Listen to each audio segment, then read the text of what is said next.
si Charis ang naglabas ng issue ng hindi gawain ng isang kapatid. Anak ng tokwa, mas kamukha mo pala itong si Paul Dasa kaysa kay Marcos Jr.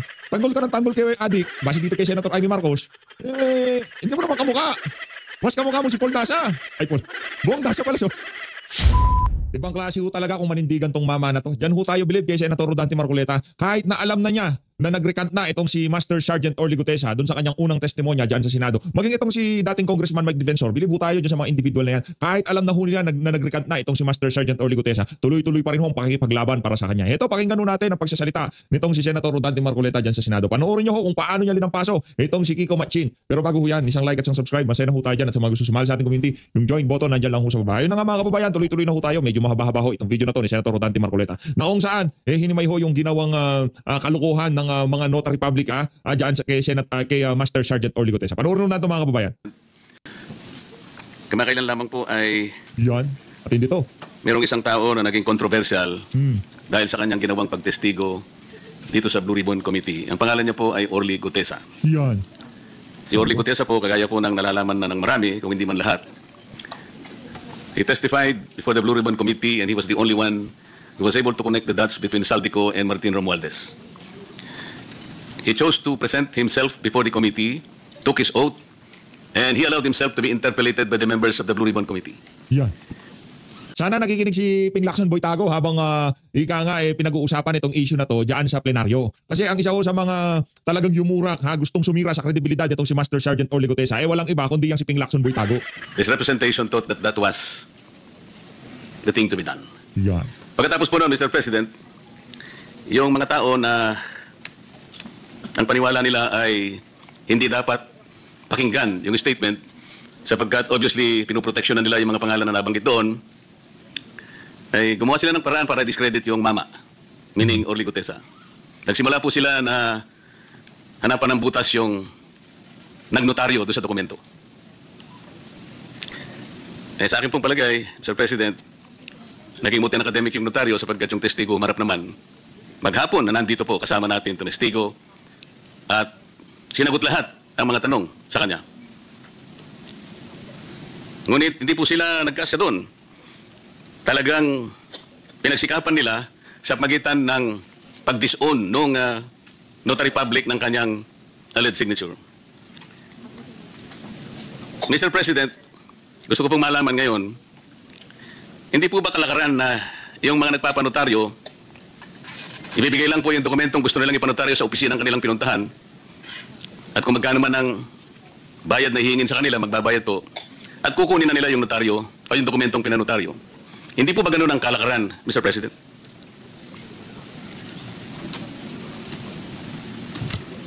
That is correct, Mr. President. Kinakailangan ng personal appearance ng affiant. Ganun nga po ang ginawa niya, Mr. President. At kung titingnan po natin sa mga matataong lugar, for example, the vicinity of the City Hall, doon po dikit-dikit po ang mga opisinang nagnonotaryo. Ganun pa nga po nasa jeep na nagnonotaryo. Pangkaraniwan po bang nangyayari, Mr. President, na yung po nagpapanotaryo bago siya umalis ay pipilitin niyang puntahan yung inaakala niyang nagnotaryo at sasabihin niya, Ma'am, sir, pasensya na po kayo. Gusto ko lamang pong malaman kung talaga kayo po ang pumirma dito sa dokumentong ninotaryo ninyo. Nangyayari po ba yun? Sinisiguro po ba nung nagpanotaryo bago siya umalis na yung inaakala niyang nagnotaryo sa kanyang dokumento ay siya nga? At nire-require po ba niya na talagang patunayan ng nagnotaryo na pirma niya nga talaga yung nasa dokumento? Well, base sa personal kong karanasan, mayroong assumption ang nagpapanotaryo na talagang yung nagnotaryo ay mayroong komisyon. Hindi ho kickback. Ibig sabihin, notarial commission. May authority. So, I agree na hindi practice yung ang nagpapanotaryo, tatanungin pa yung nagnonotaryo, ikaw ba talaga itong pumipirma? In fact, kabaliktaran. Ang notaryo nagtatanong dun sa pipirma, ikaw ba talaga ito dahil kailangan mong humarap sa akin? Yan. Salamat po sa inyong kasagutan. Totoo po yun. Lalong-lalo na po kung yung dokumentong sinasabi nila na pinalsipika ay meron naman pong notarial details. Ang ibig sabihin po, merong estampad na ginamit na kung saan po sinusulatan yung mga detalye ng notaryo at meron pa pong parte doon na kung saan ilalagay mo yung numero ng dokumento, yung pahina, pati po yung bilang ng Book of Registry. Yung pong dokumento ni Gutesa, Mr. President, pag sinalat mo po, meron po kasi akong kopya. Meron pong dry seal. Ang ibig po bang sabihin, Mr. President, si Gutesa, kinakailangan pa niyang maghanap o mag-imbento ng estampad para sa notarial details at saka yung lugar ng opisina na kung saan i-stamp mo doon. Manghihiram mo, magnanakaw kaya siya ng isang dry seal? Paano gagawin ng isang ordinaryong taong pumunta sa isang notarial office na hanapin lahat ito? Saan niya kukunin yung notarial number? Saan niya kukunin yung book number, yung page number? Yan. Ano pong mapapala ng isang nagpapanotaryo kung pepekehin niya yung notaryo? Sir President, sa ordinaryong pangyayari po kailangan pa bang gawin ng isang Orly Gutesa yun? Yung ipeke niya yung... O paano niya gagawin? Anong capacity ng isang ordinaryong tao na hanapin lahat yun? Sa konting oras na natitira sa kanya dahil kinabukasan, kailangan makarating siya rito para personal siyang tetestigo. Ano po ang mapapala, Mr. President, ni Orly Gutesa kung ang kukunin niyang notaryo ay peke? Well, bilang abogado, if I may be allowed, clearly, ang merong, at the very least, ang dapat may pananagutan dun, yung pumeke, rather than si Ginoong Gutesa. In good faith, the way I see it, no, I could be mistaken dahil hindi naman natin nakausap personal si Mr. Gutesa. So this is really more speculative. In good faith, pumasok siya ron, sinabi, magpapanotaryo, pinirmahan ni Ginoong Gutesa. At yun na nga, may stamp, may signature, may date, etc. So kung merong may pananagutan dun, yung nameke. Kung totoo ng peke. At base ata sa findings ng executive judge ng RTC Branch 18 ay yung signature nga nung Espera ay falsified. So yung nag-falsify ng signature, yan, may pananagutan. Salamat po sa inyong sagot, Mr. President. Pangkaraniwan po kasi, sa haba, sa dami ng mga nagnonotaryo, hindi naman po talaga yung abogado ang pumipirma. Karaniwan po, meron silang staff, meron silang secretary, na sila lang ang pumipirma para sa kanilang principal. Yan. Palagay ko po ito, Mr. President, ay pangkaraniwan ang nangyayari. Ang biro nga po ngayon yung notarial services na nangyayari sa ating bansa already transitioned into a cottage industry. Tama po ba yung observation, Mr. President? In practice po, maaaring ang sabihin na nangyayari yan. Pero hindi pa rin sabihin na nating legal. In other words, yung pagde-delegate ng notarial services sa isang staff is against the law. At according to our court administrator, merong isinasagawang spot checking. Sino? Ang Executive Judge Carlos. Ang Executive Judge ng Maynila para madetermina kung talagang maayos yung dokumento, yung notarial registry ng mga yung mga commission, notarial commissions. Kaya ko po binibigyan ng emphasis ito, Mr. President. Yung kahalagahan po ng kanyang sworn statement, kahit na po yung ating... Master Sergeant Orly Gutesa, ayan o, ito yung ika nga. Alam ko naman na, alam na sambay ng Pilipino na sinaktan ka, tinakot ka ng kung sino mang may hawak sa iyo ngayong mga panahon na to. Pero yung mga nasa ika nga bago mong affidavit na sabi nitong base dito kay Congressman Mike Defensor, pinirmahan mo na yan, may video na yan, na kung saan nakasulat doon tinangka kang bayaran o binayaran ka para sabihin mo yung mga bagay-bagay na yon na yung ilinahan sa Senado. Kung baga linaglag niya itong si Senator Dante Marcoleta at itong si Congressman Mike Defensor. Ito yung mga senador at dating congressman na pinalaglag sa'yo dyan sa iyong pinaka-latest na sworn affidavit. Tinatayuan ka pa rin nila. Walang iwanan. Hindi ito kagaya noong mga humahawak sa iyo ngayong mga panahon na to. Naiiwan ka rin ng mga yan pag natapos ka nilang pakinabangan. Itong si Senator Dante Marcoleta, kung ano lang yung tama, ano lang ang batas, kahit saan tayo magpang-abot, tatayuan ka ng mama na yan. Yan ang ating sigurado dyan. Chair ng Blue Ribbon Committee, paulit-ulit niyang sinabi na yung relevance noong testimony ni Gutesa na ginawa sa harap mismo ng committee ay nananatiling valid sapagkat pinanumpaan niya before the committee. Ngunit, ang nakakabagabag nga po, Mr. President, bakit pinipilit na ibaling sa isang bagay na hindi naman yun ang punto ng pinag-uusapan? Yan. Naging moot and academic na po, ngunit pilit na ibinabalik. At ang nangyari nga po, sa takot ng Gutesa siguro, na siya po ay kakasuhan ng perjury, kakasuhan ng falsification, wala naman po siyang kinalaman at wala siyang kapasidad para gawin yun. Unang-una, wala po siyang motibo. Ang totoo po niyan, ako lamang po ang nagsabi sa kanya, ipanotaryo mo yan, Mr. Gutesa, kasi hindi man kita kilala eh. Parang karagdagang assurance lang sa akin na yung kanyang statement ay talagang ginawa niya ng buong buo sa kanyang sarili. Kahit na wala yun, tatanggapin ko naman yun eh. Sasabihin ko lang, o sige, kung talagang buo ang loob mo, Mr. President, sinabi ko po sa kanya, pumunta ka ron. Buo ang loob mo, at totoo lahat ang sinabi mo, pumunta ka doon. Ganun nga po yung ginawa niya. Sa makatwid, ang aking pong gustong ipunto, kahit wala yung notaryo eh. Bakit po doon nila pilit? Doon nila pinipilit na ibaling ang pinag-uusapan. Para lamang po, para lang makaiwas, para ilihis para linlangin ang maraming Pilipino. Ito po yung nakakalungkot dito. Si Gutesa po, nilagay niya sa panganib ang kanyang buhay at ang buhay ng kanyang pamilya.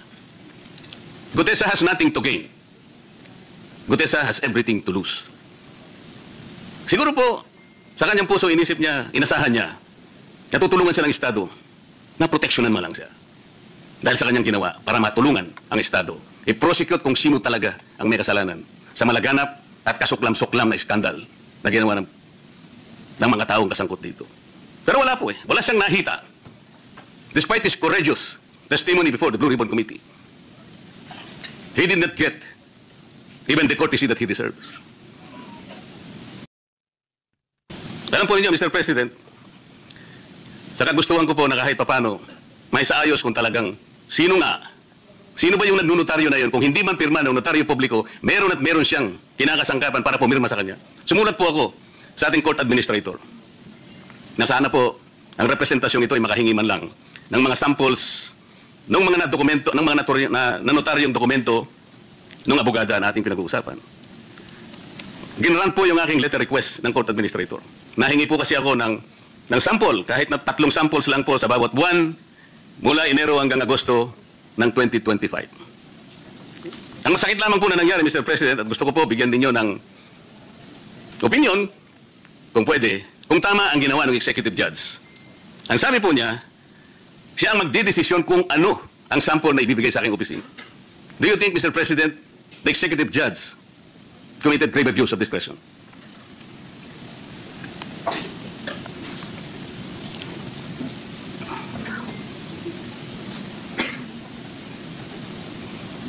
Yes. According to the court administrator, the executive judge submitted 3 samples, and therefore they deem it as a compliance.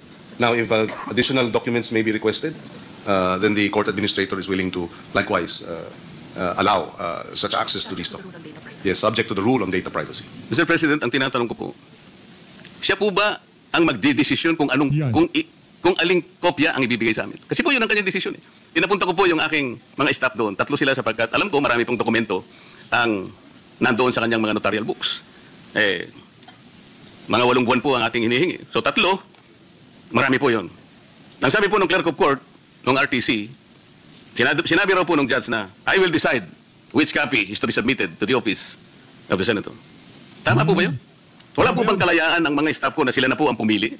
Ang balak ko lamang naman po doon na, Mr. President, establish namin, sapagkat alam namin, mayroong kamuka. Sa kalipunan po ng mga dokumentong ni notaryo, makakita lang kami 3 hanggang 10 na kamuka nung pirma na ibinigay kay Gutesa, na-establish namin talaga, hindi si Gutesa ang nameke. Talagang mayroong pumipirma para sa kanya. That is the only objective, but we were denied. We were denied of that purpose, Mr. President. Doon po ba sa sulat ng Office Administrator, Court Administrator, sinabi po ba niya na ang mamimili po ng sample na ibibigay sa amin ay yung mismong judge? Nakalagay po ba? Nandito po kasi sa akin yung kopya ng sulat ng Office of the Court Administrator granting our letter request. According to the court administrator, the executive judge has custody over notarial documents. Yes, through the OCC. Yes, the Office of the Clerk of Court. And therefore, having custody of these notarial documents, they therefore have the authority and discretion to decide which of these notarial documents, if 3 were requested, then they have authority to decide which of the 3. Now, if 20 were requested, or all documents were requested, then there would be no discretion, and this could be made available, subject to the law on data privacy. Mr. President, ang inihingi lang po namin ay yung kalayaang makita namin ang mga dokumento.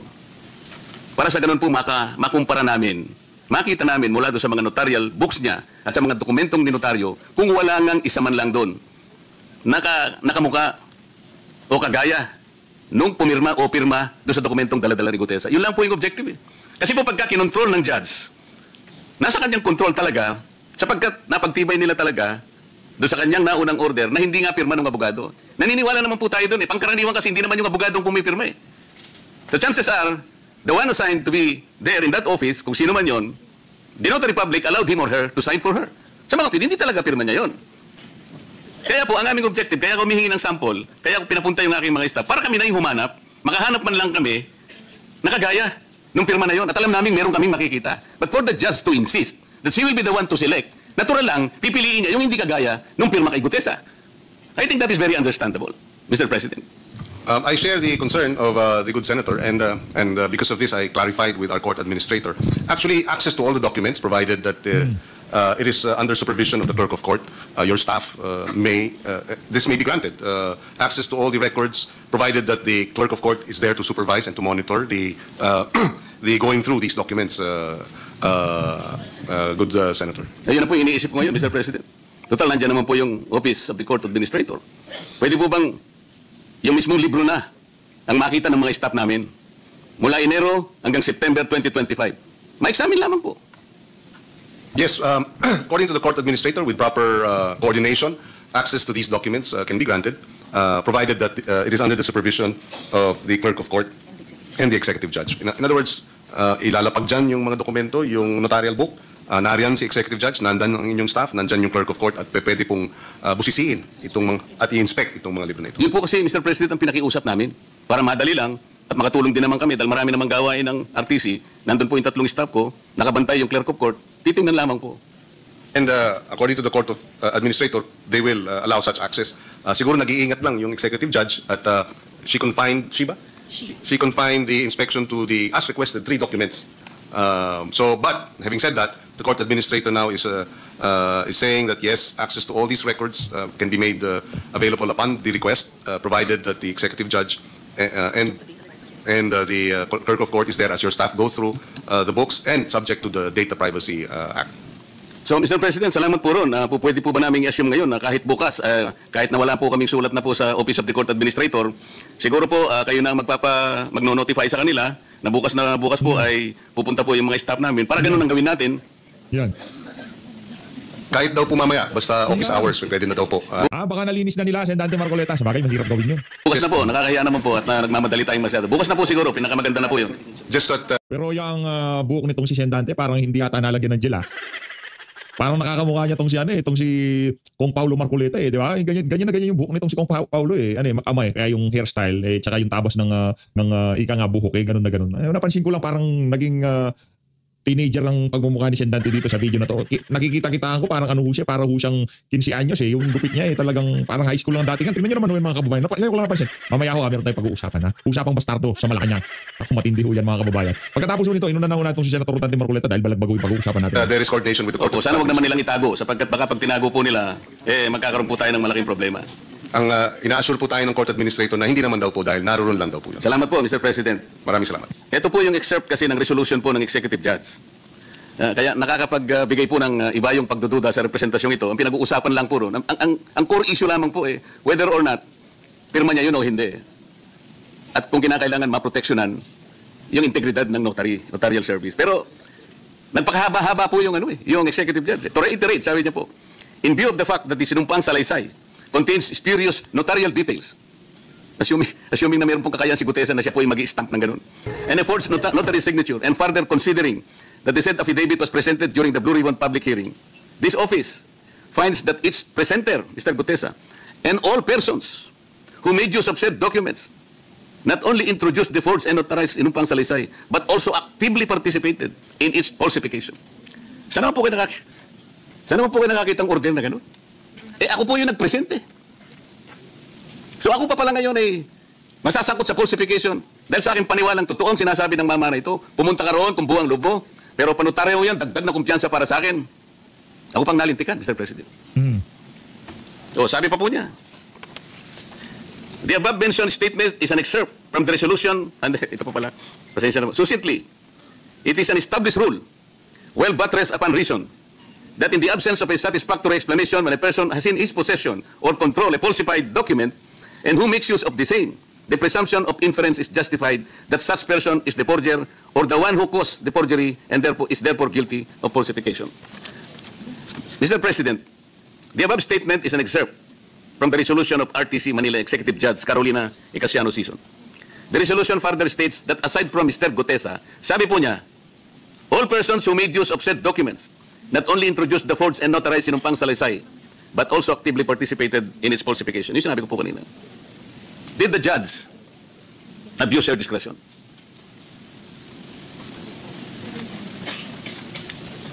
Well, according to the court administrator, it is their view that no, because there is a presumption of regularity. And if I may, well, I was listening to the good senator. Sabi kasi absent the facts, absent the evidence to the contrary, no, or information to the contrary. Mukhang ang, based on your explanation now and your narration, mukhang may absent nga dun sa information na which led to that ruling. That is my personal opinion as a lawyer. But according to the court administrator, because there is a presumption of regularity, then there was no abuse of discretion. Saan po ibinase yung presumption of regularity, Mr. President? All persons who made use of said documents do not only introduce the forged and unauthorized sinumpang salaysay, but also actively participated in its falsification. Tinawag ba niya ako doon? O yung mga taong nag-present ng document na yon? Wala po. Ang totoo po niyan, this representation requested a copy of a resolution. Hindi po niya ako binigyan. Ang sinabi po niya, you are not party to the case. Who is party to the case, Mr. President? Ang sabi pa po niya, she gave a copy to the Blue Ribbon Committee. So this representation, nagpakuha po, nag-request sa Blue Ribbon Committee. Sabi ng Blue Ribbon Committee, we have no copy of that resolution. So sino po binigyan niya? Regular po ba yun? Where is the presumption of regularity here? Sabi niya, hindi ako party. Hindi ko naman sinabing party po ako, but party po ako ng Blue Ribbon Committee. And I am a Senator of the Republic.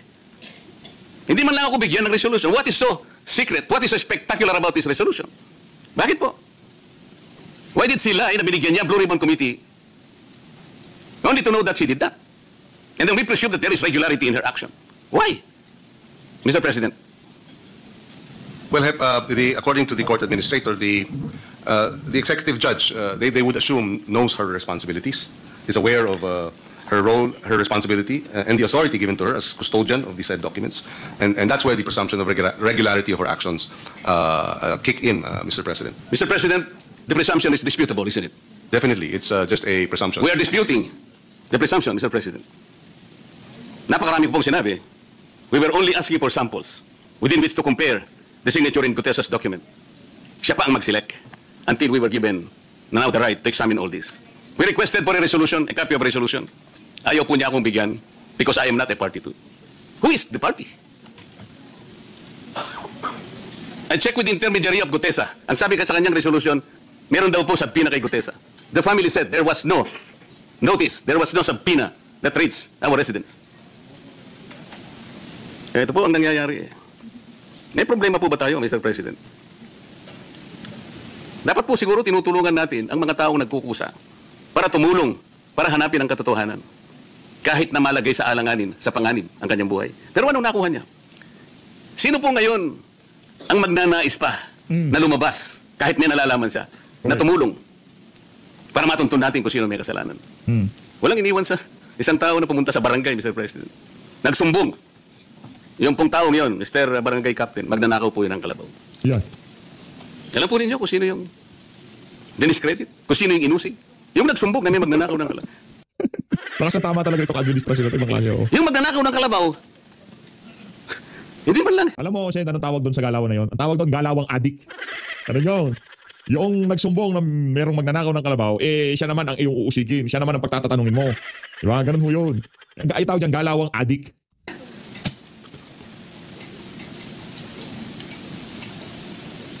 Mr. President, I share the frustration of Senator Marcoleta. I remember the case of the ZTE-NBN, wherein the whistleblower ended up being the one convicted. And yes, this is most unfortunate when instances wherein those who are who wish to testify or witnesses suffer such a unfortunate situation.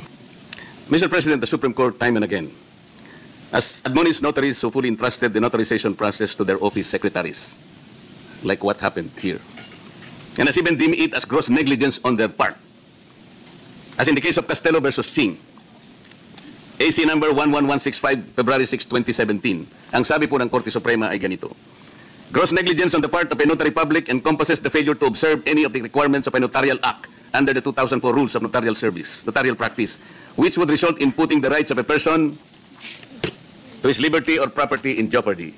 This includes, among others, failing to require the presence of the signatories to a notarial instrument and ascertaining their identities through competent evidence thereof, and allowing knowingly or unknowingly people other than notary public himself to sign notarial documents, affix the notarial seal therein, and make entries in the notarial register. This is what exactly happened. This notary public allowed their signature to be signed by others, to use their notarial seal by others, and make entries in the notarial register. Hindi siya mismo. Isipin po niyo yung lugar niya. Pinakunan namin ng litrato. Ano po yung nakapaskel doon sa isang maliit na opisina na yun? Tabi ng kalsada. Dikit-dikit ng mga notarial offices. Alam po ba niyo yung nakalagay na sign? Affidavit. Notarial affidavit. 24/7. So hindi na natutulog yung abogada ron kung siya nga yung nandun. Ilan na po ang mga notaryo publiko ang na-admonish o kaya nasuspindi o kaya inalis sa notarial practice, Mr. President.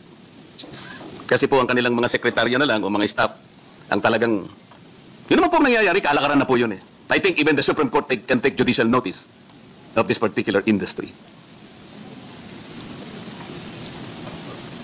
Our apologies, good Senator. I was just clarifying a matter regarding whether or not Attorney Espera did delegate. Of course, that is a accusation or a allegation rather, and if proved to be true, then definitely Espera should be held to account for that, and therefore perhaps one's route should be to ask to have Attorney Espera, the notarial the notary public, to explain whether or not she in fact did that. Of course, Kasi po, Mr. President, yung ninotaryohan na kontrata ng PESA, ganun din po yung firma. Si Attorney Sino yung Comelec? Sino yung... Romy Macalintal. Macalintal. Nung makita niya po yung dokumento ni Gutesa na yung pirma gano'n, kapareho din dito yung mga... Ipinresent nila rito, yung intervenor sa isang barangay. Ang dami po nito. Kapareho din po yun eh. Kaya po, tinatanong ko, ilan na po yung nasuspindi kaya? Ilan na yung na-reprimand? Ilan na yung kinastigo ng Korte Suprema? Baka naman po, mangilan-ngilan lang, kaya po siguro naging cottage industry na po ito eh. Gaano po tayo kaingat yung pagbabantay sa ganitong mga ginagawa ng ating mga abogadong nagnonotaryo po, Mr. President? According to the court administrator, marami na raw na suspend, no? Na notary public dahil dito sa ganitong mga hindi tamang mga kilos, at very serious ang Korte Suprema sa ganitong mga usapin when it comes to notarial commissions and such acts, such malpractices. Gano'n na po kaya karami, Mr. President? Kasi po kung ibabatay natin sa mga notary publics na nagkalat na po, parang mga kabuti na nagsulputan sa napakaraming mga lugar, lalong-lalo na po sa mga mataong lugar. Ganyan lang po sa City Hall po, wag na tayong lumayo, makikita po ninyo yung dikit-dikit na nagnonotaryo na wala po kayong makikitang abogado ron. Yung iba po, tatakbo pa nga sa eskinita, pagkatapos hintayin mo ako riyan, pagkatapos mong magbayad ng kaulang halaga, tsaka niya ibabalik sa'yo. Gano'n po karami? Wala daw po ngayon, right now, ang numero. They will be submitting. So, Mr. President, ina-assume po natin yung dami po ng nagnonotaryo ngayon na dikit-dikit sa paligid ng mga city halls ng ating bansa. Lahat po ba yon ang pumipirma yung mga abogado? Under the law and the commission, dapat. Dapat po. Yes. Pero sa nangyayari, sa totoong buhay, sila po ba yung nandoon na nagnonotaryo, Mr. President? Well, dapat din under the law, pero yung realidad, Hindi po, hindi ba? maaaring ang merong dinedelegate. Yun nga po eh. Si Gutesa ay biktima po rito. Siya po yung nabiktima rito. Pero siya ngayon ang kakasuhan ng falsification, ng perjury. Ang tanging kasalanan niya ay lumabas lamang at nagpasya para tulungan ng Estado hanapin kung sino ang utak ng makawalang hiya ang nangyari sa ating bansa. Mr. President, mag-iba naman po tayo ng area. Yan. At dahil nag-iba na ho tayo ng area, punta na ho tayo dito kay Naku, ito.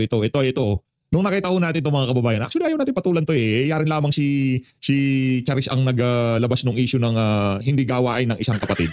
Anak ng tokwa, mas kamukha mo pala itong si Paul Dasha kaysa kay Marcos Jr. Tanggol ka ng tanggol kay Adik, base dito kay Senator Amy Marcos. Hindi mo naman kamukha. Mas kamukha mo si Paul Dasha. Ay Paul, Buong Dasha pala so. Sino si Paul? Ba't biglang nagkapal? Sino? Si Buong Dasha. Tingnan nyo. O, dilat ang mata. Diba? Bibig. Ilong. Ako ha.